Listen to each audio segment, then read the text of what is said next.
Mataku memandang, sejauh aku memikir, tak sebuah jua pun mengada. Semuanya mengabur, seperti semua tak pernah ada. Tapi, angin dari gunung itu berhembus juga.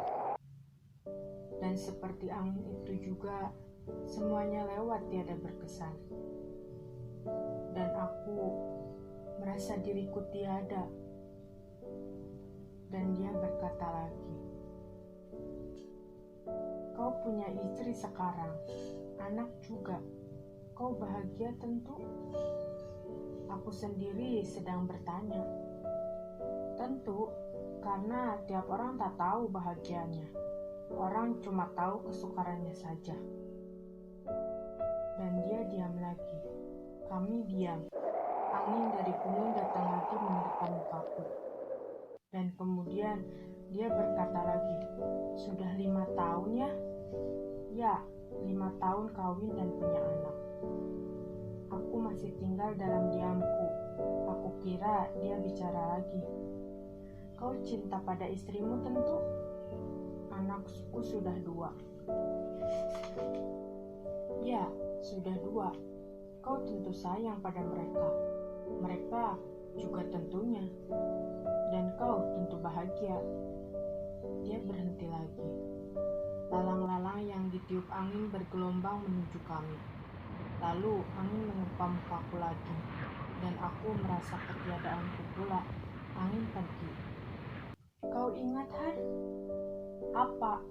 kutanya dia dengan gaya suaranya. 9 tahun lalu. "Ya, aku masih ingat. Tapi itu sudah lampau lamanya." "Ya, sudah lama. Aku tak pernah mau mengingatnya. Tapi kini aku ingat lagi." Dia diam lagi dan memandang ke arah gunung itu. Ketika itu seperti macam sekarang, kita duduk seperti ini juga, tapi tempatnya bukan di sini. Aku masih ingat sekali, kau menggenggam jariku erat sekali.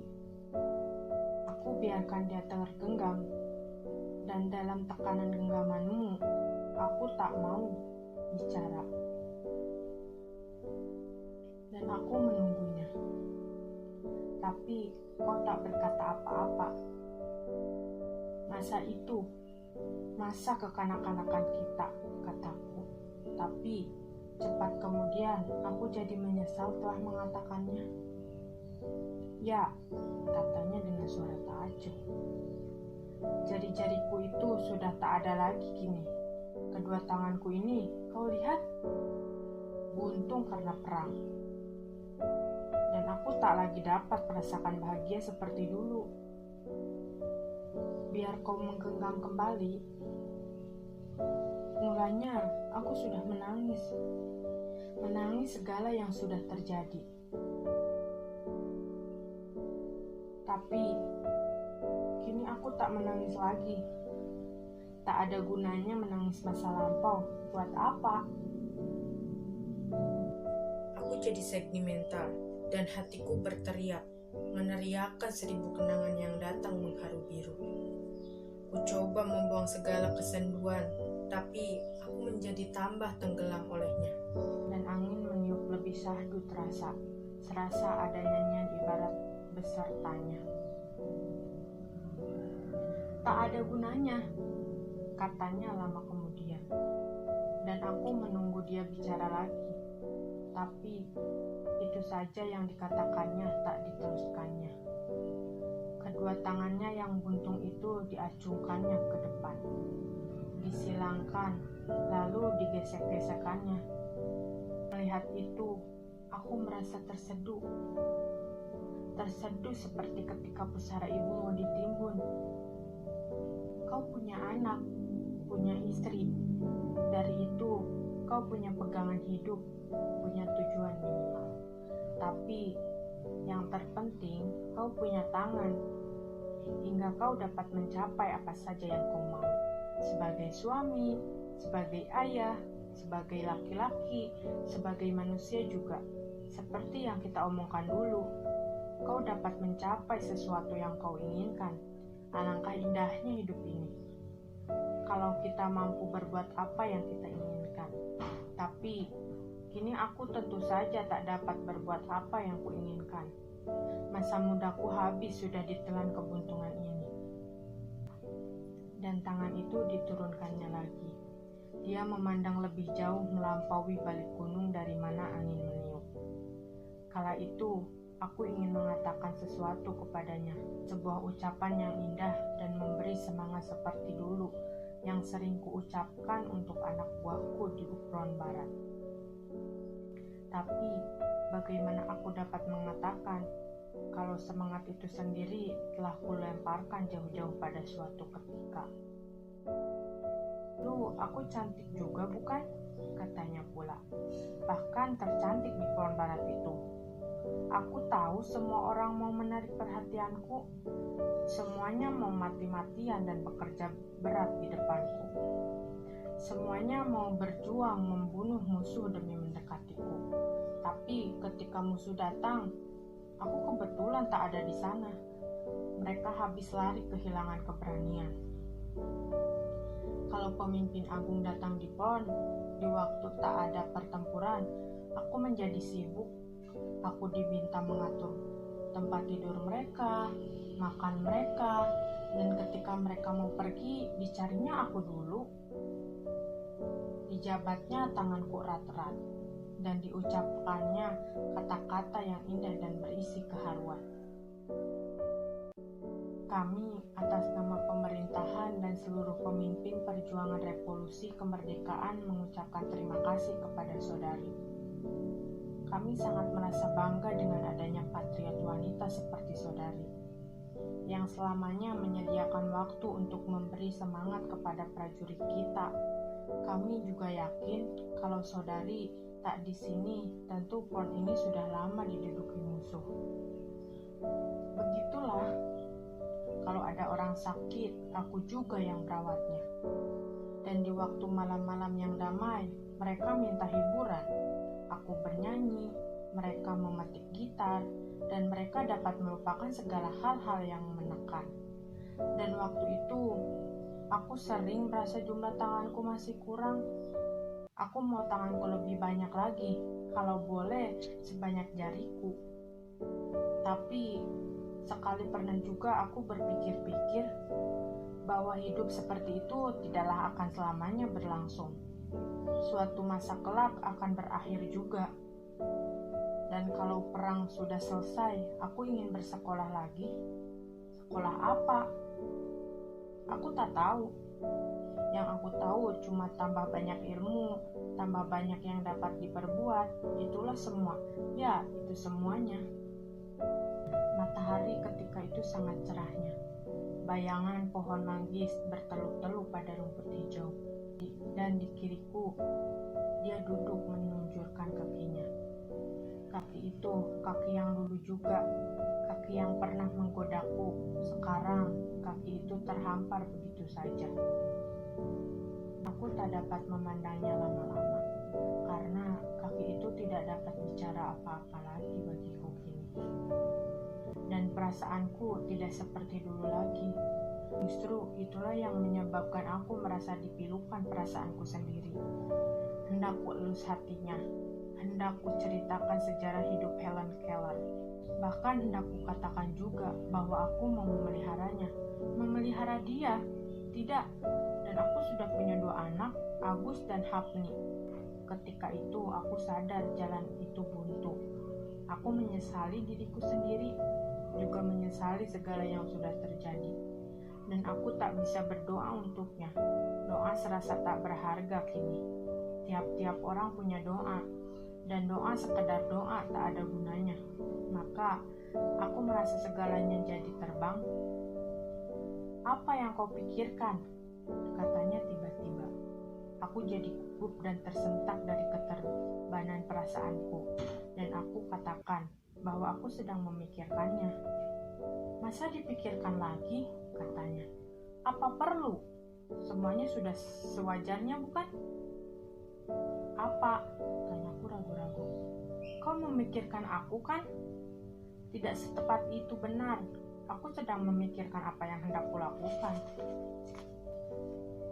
Untuk apa? Untukmu. Sia-sia saja. Tiba-tiba ku ingat pada pusat rehabilitas di Solo, dan lalu kukatakan kepadanya. Lama ia terdiam, dan matanya seperti melangkau segala apa yang dilihatnya. Bagaimana? Setuju? Kalau kau setuju, jangan kau pikir apa-apa, aku yang urus semuanya. Tapi dia masih tidak memberi reaksi, dan aku mendesak lagi. Kalau perlu, tidak, aku sendiri yang akan mengantarkan kau.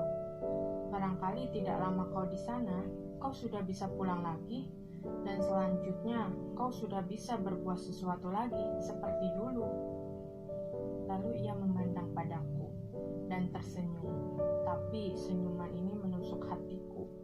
Aku jadi gugup. Mengapa kau tersenyum?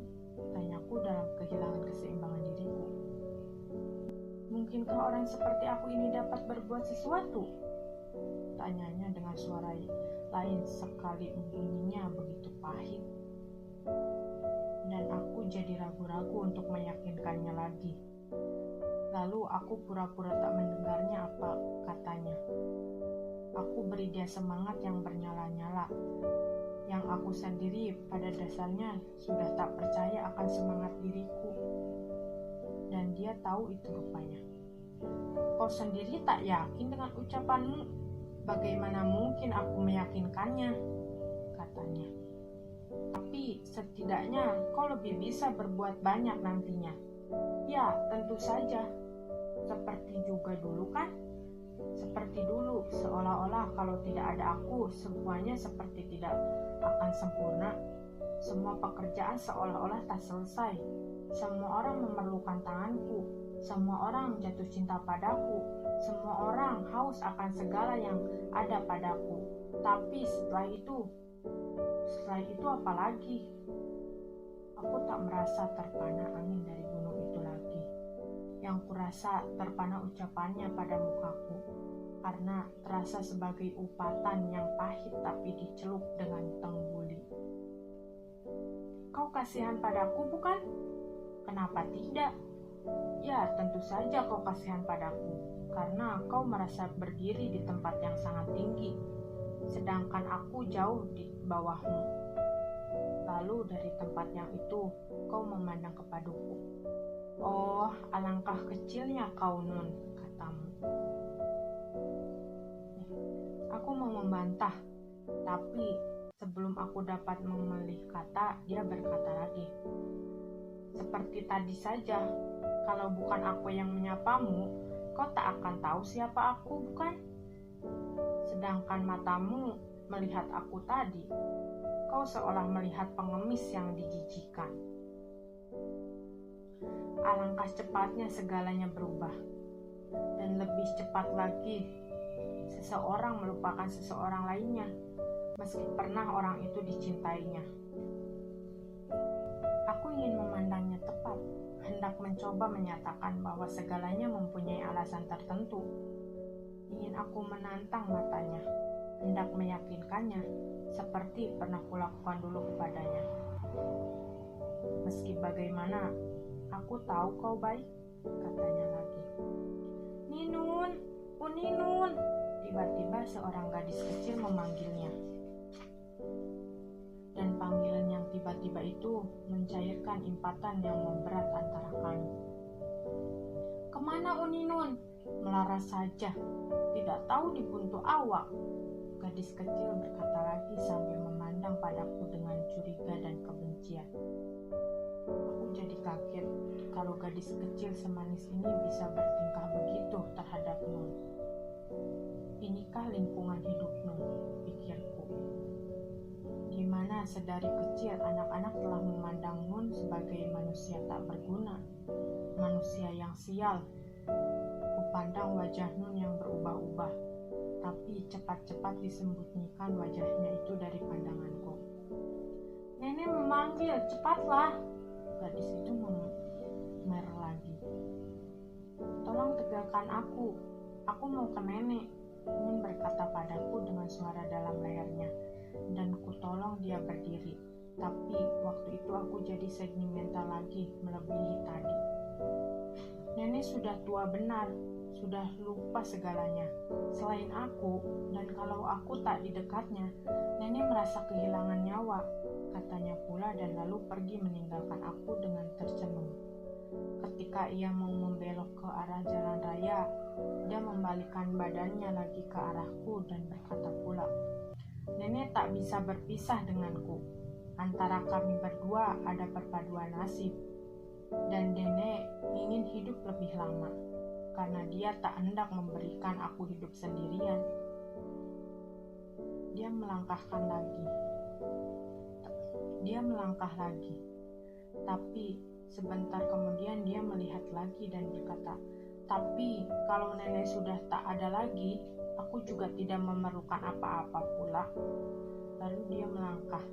Tapi sebelum dia melangkah, di balik belukar yang bergoyang ditiup angin dari gunung itu, ku katakan kepadanya, "Besok aku datang lagi ke sini, Nun." Tapi dia tidak menoleh lagi, hilang di balik belukar itu. Dan belukar itu bertambah ria menari ditiup angin dari gunung. Angin dari gunung yang meniup belukar hingga bergoyang dan menari ria itu. Angin itu juga yang meniup aku, meniup Nun, dan meniup gadis kecil itu.